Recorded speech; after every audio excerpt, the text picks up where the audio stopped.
الشيطان الرجيم بسم الله الرحمن الرحيم ألف لام را تلك آيات الكتاب المبين إنا أنزلناه قرآنا عربيا لعلكم تعقلون نحن نقص عليك أحسن القصص بما أوحينا إليك هذا القرآن وإن كنت من قبله لمن الغافلين إذ قال يوسف لأبيه يا أبت إني رأيت 11 كوكبا والشمس والقمر رأيتهم لي ساجدين قال يا بني لا تقصص رؤياك على إخوتك فيكيدوا لك كيدا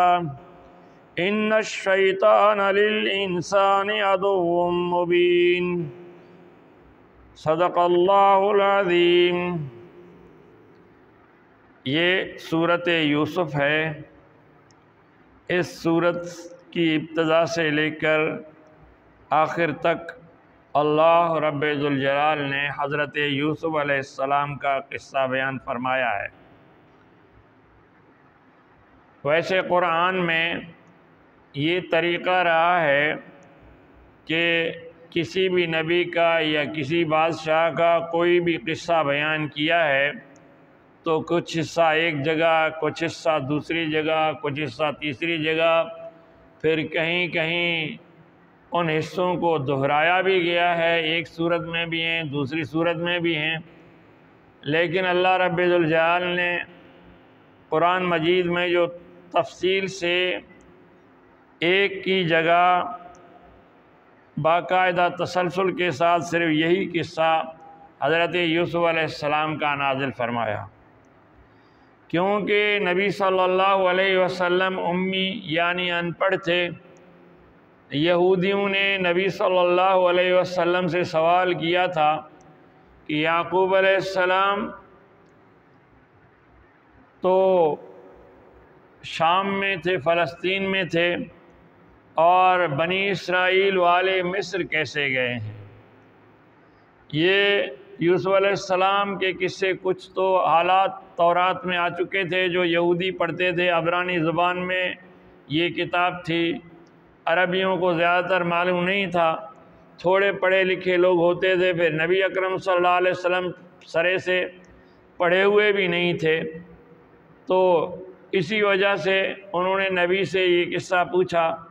اب اللہ رب ذوالجلال نے نبی کو شروع سے آخر تک یہ قصہ جب بتایا، اس میں ایسے ایسے واقعات بھی ہیں جو تورات میں بھی نہیں تھے لیکن اللہ نے قرآن میں بیان کیے، کچھ واقعات ایسے ہیں جو تورات میں بھی تھے اور قرآن میں بھی اللہ نے بیان کیے، تو یہ تفصیلاً اللہ نے یہ واقعہ بیان کیا، اور یہودیوں کو بھی پتہ چلا کہ واقعی نبی اکرم جو نبوت کا دعویٰ کرتے ہیں وہ سچ ہے، ورنہ اتنا لمبا قصہ، اتنی تفصیلات ایک ان پڑھ آدمی نہیں سنا سکتا، لیکن پھر بھی ضد کی وجہ سے وہ ایمان نہیں لائے۔ تو یہ سورت مدینہ میں نازل ہوئی ہے۔ تو اللہ فرماتے ہیں الف لام را، یہ جو الف لام را ہے یا الف لام میم ہے یا طٰ ہے یا سین ہے یا اور جو کچھ الفاظ ہیں جن کو حروف مقطعات کہتے ہیں، ان کا معنی اللہ اور اس کے رسول کو معلوم ہے، ہم لوگوں کو ان کا نہیں بتایا گیا۔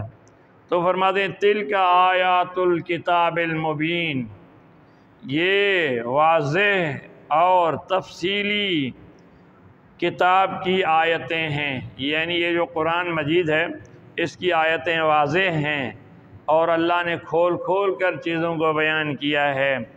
انا انزلناہ قرآنا عربیا لعلکم تعقلون، تحقیق ہم جو یہ واقعہ بیان کر رہے ہیں قرآن میں، اور یہ قرآن کو جو ہم بیان کر رہے ہیں عربی زبان میں تاکہ تم سمجھ لو اس کو۔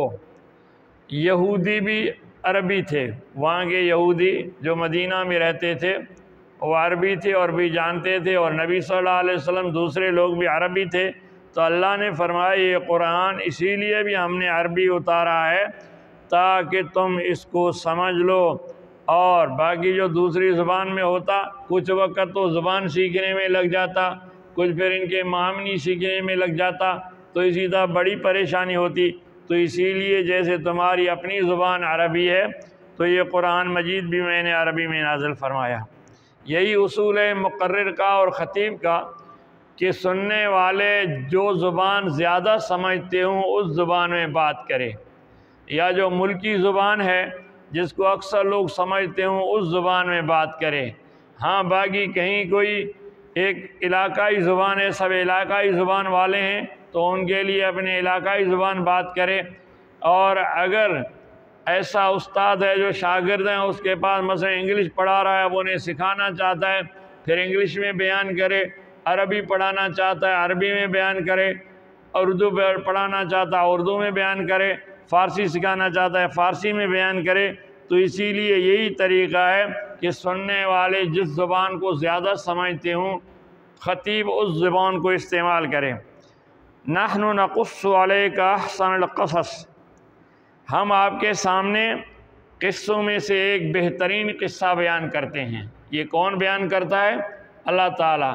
یہ جو قرآن مجید میں قصے بیان ہوئے یا حدیثوں میں قصے بیان ہوئے یا آپ ایک دوسرے سے قصے بیان کرتے ہیں تو ان میں سے ایک بہترین قصہ ہم آپ کے سامنے بیان کرتے ہیں۔ یعنی یہودیوں نے جو سوال کیا تھا تو اللہ ان کی تفصیلات بتا رہے ہیں۔ بما اوحینا الیک ھذا القرآن، اور یہ قصہ قرآن مجید کے ذریعے میں نے وحی کے ذریعے بھیجا ہے تیری طرف۔ یہ جو قرآن ہے اس میں یہ قصہ ہے اور لوگوں کو یہ پڑھ کر سنا دے۔ وَإِن كُنتَ مِن قَبْلِهِ لَمِنَ الْغَافِلِينَ، اے نبی اکرم صلی اللہ علیہ وسلم اس سے پہلے آپ بھی اس قصے کی تفصیلات سے بے خبر تھے، آپ کو بھی معلوم نہیں تھا۔ تو اس سے ہمیں معلوم ہوتا ہے کہ نبی اکرم صلی اللہ علیہ وسلم اللہ کے بتانے سے سب کچھ بتاتے تھے، باقی اپنی طرف سے غیب کا علم اللہ کے نبی کو نہیں تھا۔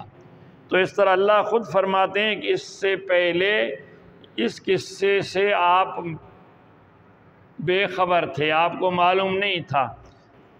اذ قال یوسف لابیہ یا ابت انی رأیت 11 کوکبا والشمس والقمر رأیتهم لی ساجدین، اس وقت کا قصہ بیان کرو کہ جس دن یوسف علیہ السلام نے اپنے باپ کو کہا اے ابا جان، اے میرے ابا جان، میں نے خواب دیکھا ہے کہ 11 ستارے ہیں، سورج ہے اور چاند ہے، ایک سورج ایک چاند 11 ستارے، یہ 13، ان کو میں نے دیکھا کہ انہوں نے آ کر مجھے سجدہ کیا۔ خواب میں نے دیکھا 11 ستارے آ گئے، چاند اور سورج آ گیا، انہوں نے آ کر مجھے سجدہ کیا۔ اب باپ سمجھ گئے کیونکہ یوسف کے 11 بھائی تھے، 12واں یوسف تھا۔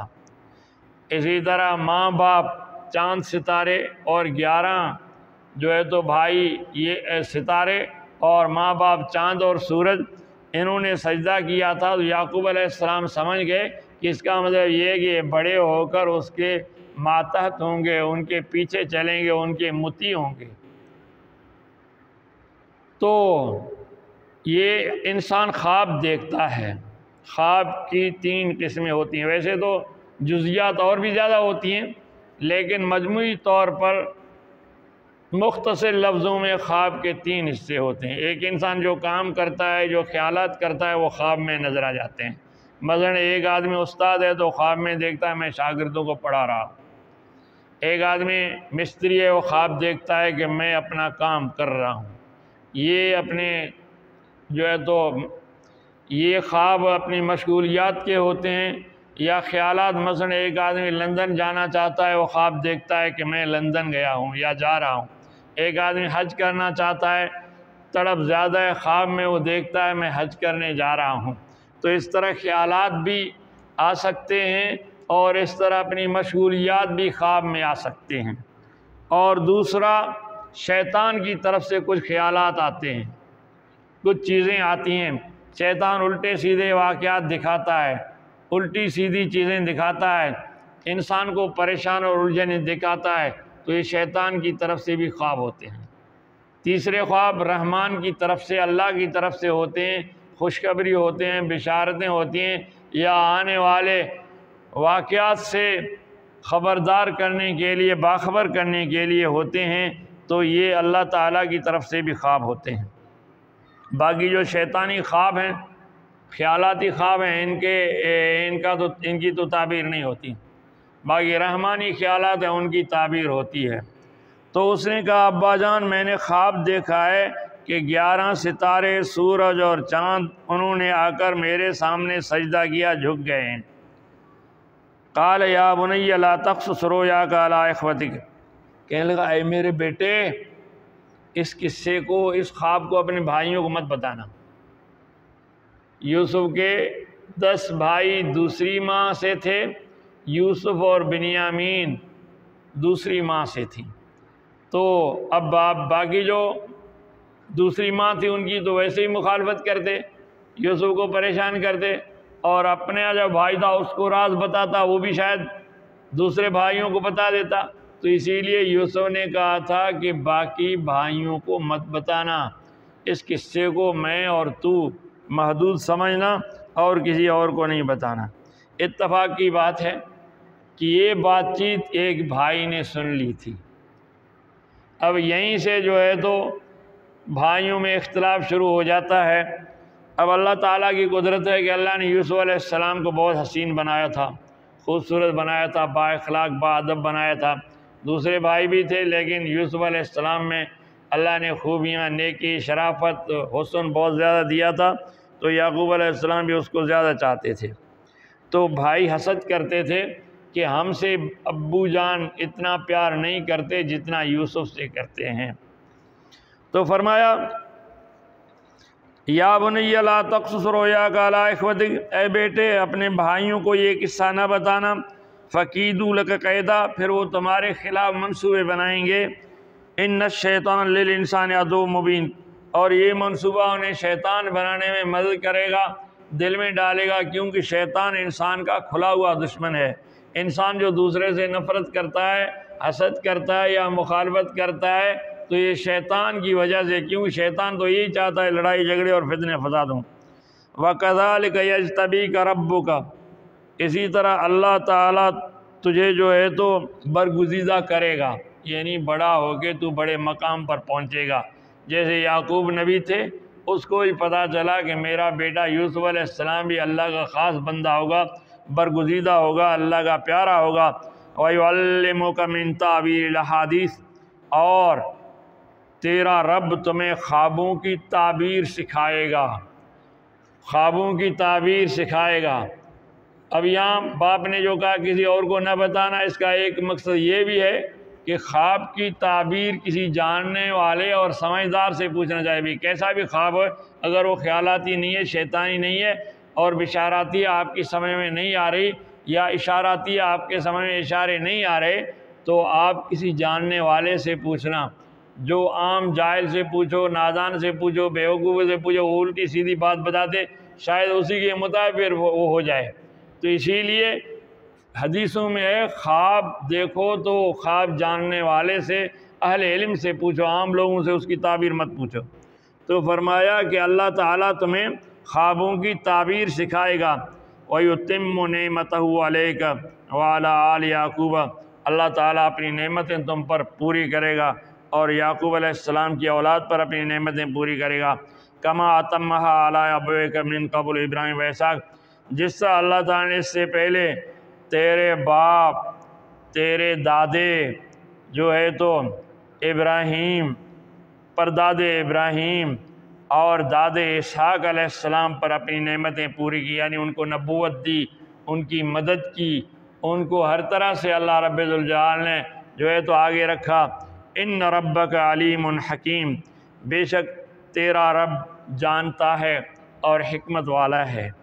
تو یوسف علیہ السلام نے یہ خواب اپنے باپ کو بتایا، باپ نے کہا بھائیوں کو مت بتانا، اور آگے پھر سمجھایا بھی ہے کہ شیطان انسان کے دلوں میں دشمنی ڈالے گا اور یہ تمہیں جو ہے تو نقصان پہنچا سکیں گے۔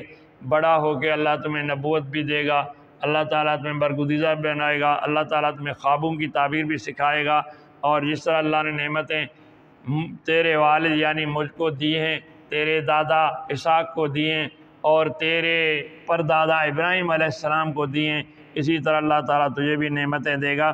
تو یہ باتیں ایک بھائی نے سن لی اور دوسرے بھائی کو کہا۔ اب یہاں سے یوسف کے امتحانات شروع ہوتے ہیں۔